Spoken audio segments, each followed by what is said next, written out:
mag-ensayo kang humabol ng kalaban.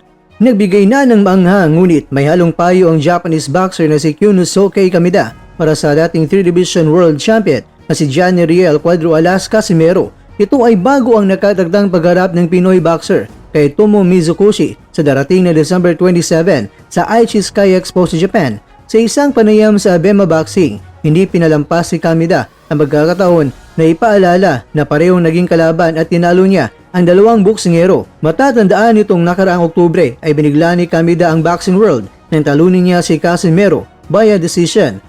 Ayon kay Kameda, bagamat ramdam niya ang bigat ng kamao ni Casimero, naan niya ay mas matigas pa kaysa sa suntok ni Luis Nery. Nakuha niyang panalo dahil sa tamang diskarte.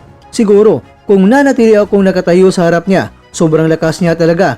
Pero dahil ginamit ko ang aking mga paa at panay ang galaw ko, hindi niya ako masinta ng maayos, paliwanag ni Kameda. Ipinagmalaki rin niya na siya ang dahilan kung bakit hindi nailabas ni Casimero ang tunay na lakas nito sa kanilang laban. Bakit hindi niyo hangaan ang ginawa ko? Pinigilan ko siyang maging magaling. Dagdag pa niya na may halong pagmamayabang.